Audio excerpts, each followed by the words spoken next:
नमस्कार दोस्तों, आप सभी का एक बार फिर से स्वागत है मेरे इस चैनल पे। दोस्तों, मैं अभी हूँ बिलासपुर में और बिलासपुर में मेरे 4 मित्र हैं। एक है सनत, जिसको हम किशन कहते हैं, और एक है फाबू राम, जिसको हम लोग सुनील शेट्टी कहते हैं, और एक है प्रकाश और एक है विक्रांत।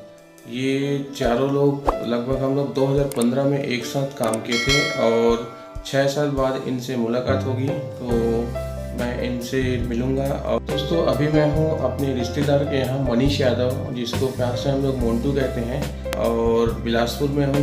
तो रतनपुर महामाया मंदिर भी जाऊँगा। मैं लगभग 2005 में आया था महामाया मंदिर, और 16 साल बाद मुझे फिर जाने का मौका मिल रहा है। और आपको दिखाता हूँ जिस घर में रुका हूँ मैं। और ये लोग भी थोड़ा सा बागवानी का शौक़ रखते हैं, तो आपको यहाँ जो फूल पौधे लगे हैं वो भी आपको मैं दिखाता हूँ। तो दोस्तों, ये कमरा है जहाँ मैं रुका हूँ।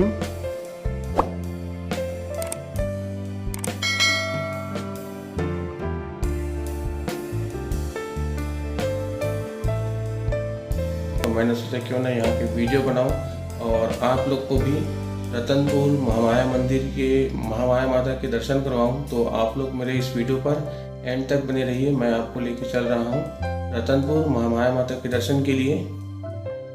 तो दोस्तों, मनीष लोग को भी बागवानी का शौक़ है, तो आप ये देख पा रहे होंगे बहुत ही सुंदर सुंदर फूल लगे हैं इनके यहाँ गार्डन में। तो अभी मैं हूँ मनीष के साथ, और ये मनीष ही मुझे लेके जा रहा है रतनपुर महामाया माता के दर्शन के लिए। तो दोस्तों, अभी मैं हूँ रेलवे स्टेशन की जो कॉलोनी है वहीं पर हूँ, और अभी आप ये देख पा रहे होंगे रेलवे स्टेशन का रोड है। मैं यहाँ तो पहली बार आया हूँ, तो मुझे मालूम नहीं है, और मनीष ही बता रहा है कि इस मार्ग को ये कहते हैं। तो अभी हम निकल रहे हैं रतनपुर के लिए, और महामाया मंदिर बिलासपुर से लगभग 25 किलोमीटर दूर है। ये लिंक रोड है और यहीं से हमें सीधे जाना है।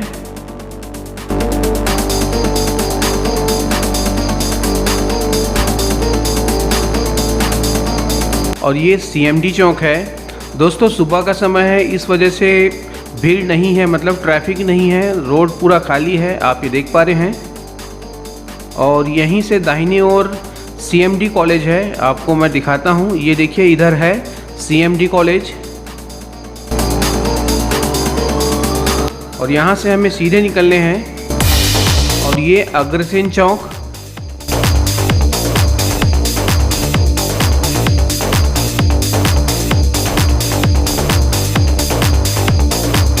और यहाँ पर आप ये देख सकते हैं बाईं ओर है बिग बाज़ार।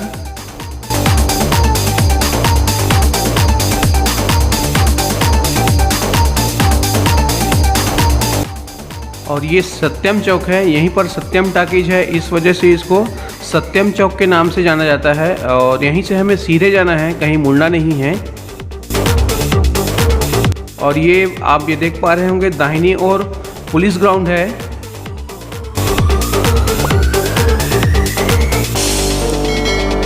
दोस्तों, अब हम पहुंच चुके हैं नेहरू चौक, और यहाँ पर आप ये देख पा रहे होंगे चाचा नेहरू का स्टैचू है यहाँ पर, और इसको नेहरू चौक कहते हैं।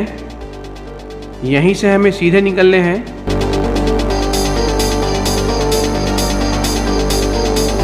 दोस्तों, अब हम अरपा नदी के पास पहुँच गए हैं, और आप ये देख सकते हैं अरपा नदी का ये पुल।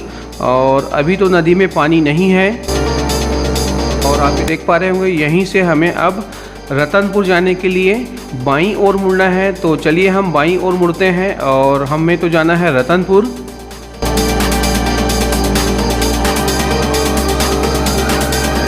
और यहाँ से बाएं मुड़कर हम चलते हैं महामाया माता के दर्शन के लिए। और दोस्तों, यही रास्ता अमरकंटक की ओर लेके जाएगा, और कोरबा भी इसी मार्ग से जाते हैं। अभी रोड का कार्य चल रहा है, आप ये देख सकते हैं। अभी हम लोग सर्विस लाइन से होते हुए जा रहे हैं, और ट्रैफिक तो है, ट्रक लोग का आना जाना लगा रहता है। तो आप आते हैं तो थोड़ा संभल के गाड़ी चलाइए।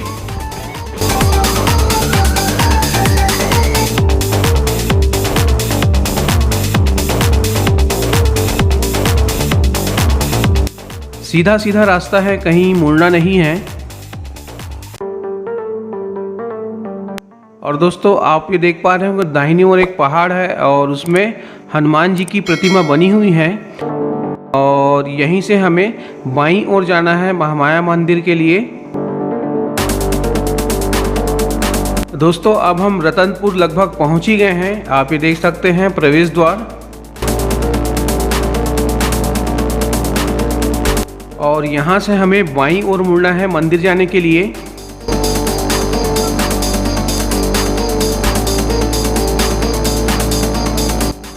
तो दोस्तों लगभग हम लोग मंदिर के समीप पहुंचने ही वाले हैं और आप ये देख पा रहे होंगे यहीं से हमें दाहिने ओर जाके अपनी कार को पार्क करना पड़ेगा। अभी मैं मंदिर पहुंचने ही वाला हूं और मनीष भी है जो मुझे लेके चल रहे हैं। और दोस्तों आप ये देख पा रहे हैं ये मुख्य प्रवेश द्वार। दोस्तों यहाँ प्रातः काल से देर रात तक भक्तों की भीड़ लगी रहती है। कहते हैं जो भी इस मंदिर की चौखट पर आया वो खाली हाथ नहीं गया है। और अभी सुबह का समय है, इस वजह से ज़्यादा भीड़ नहीं है। आप ये देख पा रहे होंगे बहुत सी दुकानें अभी खुली भी नहीं हैं और ये एक दुकान खुली है। तो यहाँ आप माता की तस्वीर खरीद सकते हैं और पूजा की सामग्री भी आपको यहाँ आसानी से मिल जाएगी। बहुत से लोग चूड़ा और ताबीज और बहुत से शौकीन रहते हैं वो ये सब पहनने के, तो आपको यहाँ आसानी से मिल जाएगा और पूजा की सामग्री भी आपको यहाँ पर आसानी से मिल जाएगी।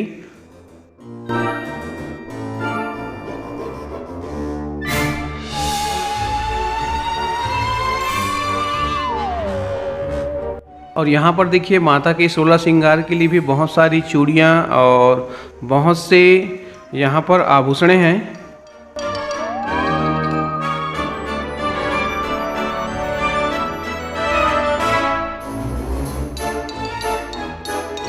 और नवरात्रि के समय तो यहाँ पर काफ़ी भीड़ रहता है। अभी आप ये देख पा रहे हैं खाली है। दोस्तों जितनी अनोखी इस मंदिर की मान्यता है उतनी अनोखी इस मंदिर की कहानी भी है। दोस्तों यहाँ बैठी माँ महामाया देवी के आशीर्वाद से हर संकट दूर हो जाता है और माना जाता है कि नवरात्रि में यहाँ की गई पूजा निष्फल नहीं जाती।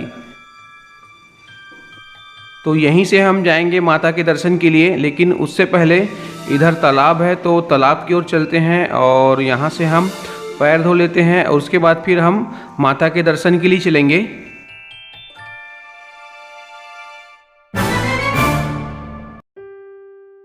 तो दोस्तों अब हम चलते हैं मंदिर की ओर और मंदिर का ये प्रवेश द्वार आप ये देख पा रहे हैं।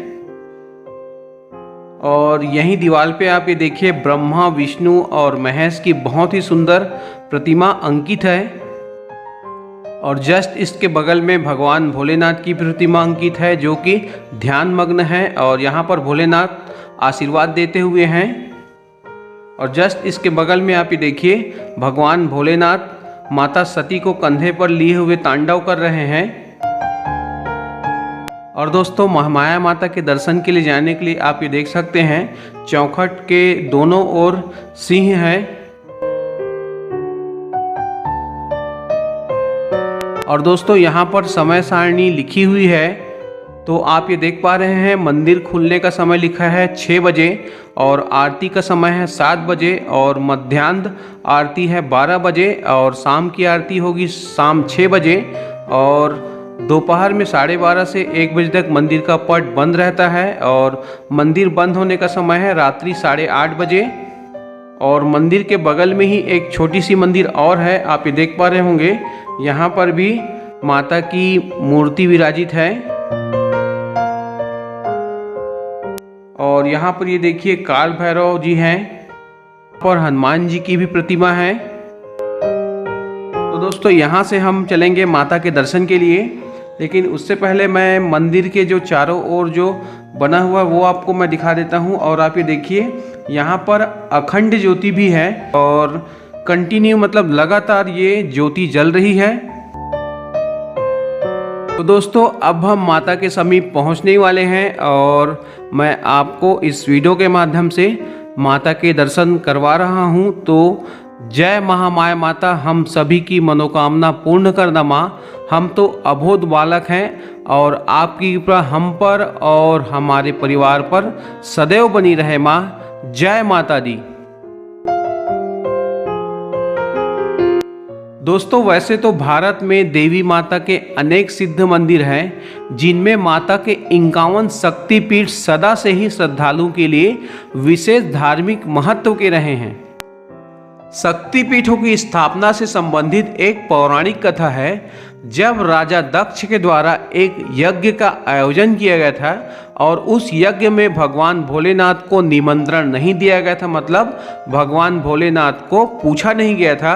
उस यज्ञ में माता सती वहां पहुंची थी और पिता दक्ष के यज्ञ में अपमानित हुई सती ने अपने प्राण त्याग दिए थे।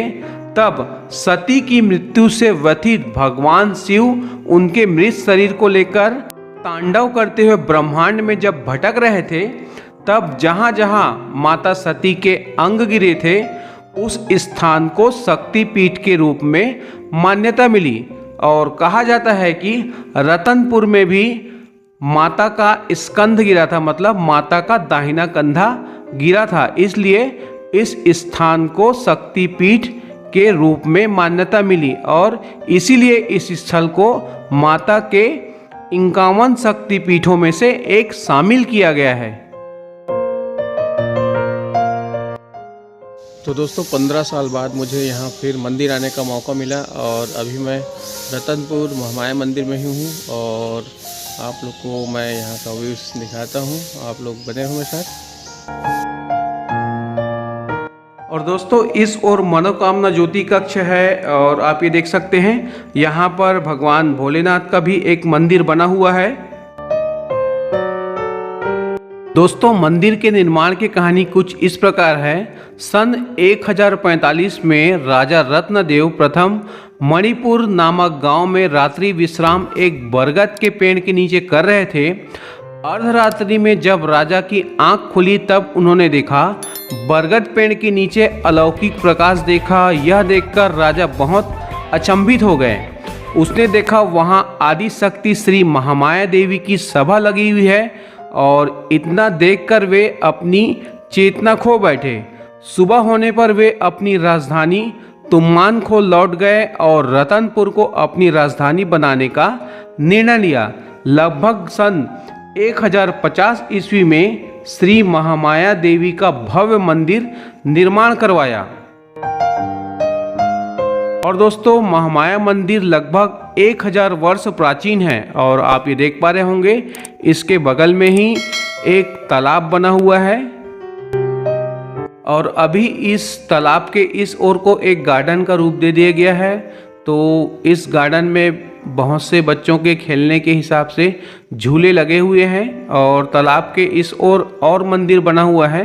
तो चलिए मैं आपको इस मंदिर की ओर लेके चलता हूँ।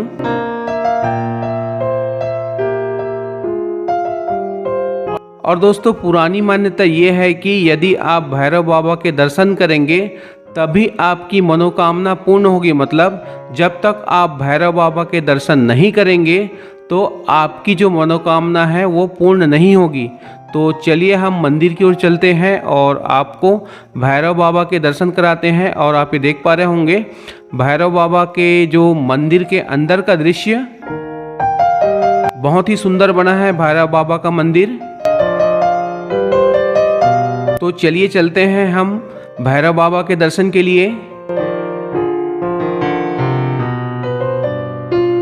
और दोस्तों, यहाँ मंदिर का चौखट बहुत ही नीचे है, मतलब आपको माता के दर्शन करने के लिए भी आपको झुक के दर्शन करने पड़ेंगे और भैरव बाबा के भी दर्शन करने हैं तो आपको झुक के ही दर्शन करेंगे। और आप ये देख पा रहे होंगे, जय भैरव बाबा, सभी की मनोकामना पूर्ण करना। चलिए दोस्तों, भैरव बाबा के एक परिक्रमा कर लेते हैं। महामाया मंदिर मतलब रतनपुर आते हैं तो माता के दर्शन करने के पश्चात आप यहाँ भैरव बाबा के दर्शन करने के लिए जरूर आएँ, क्योंकि तभी आपकी मनोकामना पूर्ण होगी। मतलब जब तक आप भैरव बाबा के दर्शन नहीं करेंगे आपकी यात्रा अधूरी ही रहेगी। मतलब भैरव बाबा के दर्शन के बाद ही आपकी मनोकामना पूर्ण होगी, ऐसी पुरानी मान्यता है। और दोस्तों मंदिर प्रांगण में ही दक्षिण मुखी हनुमान जी का मंदिर है और आप ये देख सकते हैं, जय बजरंगबली, सभी की मनोकामना पूर्ण करना भगवान। और इस ओर शनिदेव महाराज की भी मूर्ति है, तो जय शनिदेव। और इस ओर तालाब है और तालाब में भी आप देख पा रहे हो बहुत सारी मछलियां हैं। और इस तरफ पहाड़ है, तो ये जगह तो बहुत ही अच्छा है। बिलासपुर में हूँ और मैं गया था रतनपुर महामाया माता के दर्शन के लिए, और इत्तेफाक से मनीष भाई भी यहाँ बिलासपुर पहुँच गए हैं, तो मुझे बहुत अच्छा लगा। और मनीष भाई कितने समय निकले थे आप वहाँ रायपुर से? मैं निकला था वहाँ से रायपुर से 12 बजे लगभग, और यहाँ कब पहुँचे? यहाँ पहुँचा मैं वही 2:15 के आसपास। तो देखो मनीष भैया मिले हैं, मेरे को बहुत अच्छा लगा। मैं 2 दिन से यहाँ बिलासपुर में ही हूँ और आज शाम को मेरी वापसी है, और मनीष भैया की भी वापसी। कितने से भी आपकी वापसी? शाम तक। अच्छा, शाम तक है, तो चलो समय मिला तो भैया के साथ अगर मैं पे जाते बना तो चलेंगे। और बहुत ही अच्छा लगा भैया यहाँ मिले मेरे को। तो अभी थोड़ा सा जो नाश्ता रखा है वो कर लेते हैं नाश्ता।